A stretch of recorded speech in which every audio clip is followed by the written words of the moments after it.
హైదరాబాద్లో తక్కువ బడ్జెట్లో మంచి ఇండిపెండెంట్ ఇల్లు అయితే చూస్తున్నారా? అయితే మీ ముందుకు మేము ప్రవేశపెడుతున్న 150 స్క్వేర్ యార్డ్స్తో ఒక మంచి ఇండిపెండెంట్ ఇల్లు అయితే తీసుకొచ్చాను. ప్రెజెంట్ అయితే ఇది సేలింగ్కి వచ్చింది.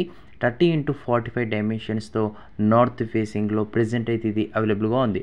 లొకేషన్ పరంగా చూసుకుంటే విజయవాడ హైవేకి వెళ్తుంటే హయత్ నగర్ నుంచి జస్ట్ 4 కిలోమీటర్స్ వ్యవధిలో నియర్ పస్మంలో ఉంటుంది. విజయవాడ రోడ్కి జస్ట్ 2 కిలోమీటర్స్ వ్యవధిలోనే ఉండడం అయితే జరుగుతుంది.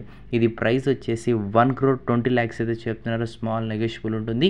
మీకు ఇంట్రెస్టెడ్ ఉంటే డిస్క్రిప్షన్ లిస్ట్ నెంబర్కి అయితే కాంటాక్ట్ అవ్వచ్చు. మీరు మీ ఇల్లు కూడా అమ్మాలనుకుంటే మనకి ఇన్స్టాగ్రామ్లో ఓడిపి ప్రాపర్టీస్కి అయితే మెసేజ్ అయితే చేయొచ్చు. మరోసారి చెప్తున్నాను, 150 square yards 30x45 dimensions north facing, price వచ్చేసి 1,20,00,000 1,20,00,000 అయితే చెప్తున్నారు. మీకు మీ రిక్వైర్మెంట్ ఎలా ఉన్నా కూడా మనకైతే మెన్షన్ అయితే చేయొచ్చు. ఇన్స్టాగ్రామ్లో commercial properties are agriculture lands, open plots, independent houses ఏమైనా సరే మనకైతే మీరు టెక్స్ట్ చేస్తే మీకైతే మేము రిప్లైకి అయితే ప్రయత్నిస్తాం. ఇటువంటి మరిన్ని ప్రాపర్టీస్ కోసం మన ఛానల్ అయితే సబ్స్క్రైబ్ చేసుకోండి. మన ఇన్స్టాగ్రామ్ పేజ్ని కూడా ఫాలో అనికి అయితే ప్రయత్నించండి. వీడియో మీకు నచ్చినట్లయితే వేరే వాళ్ళకు కూడా షేర్ చేయండి. Thank you.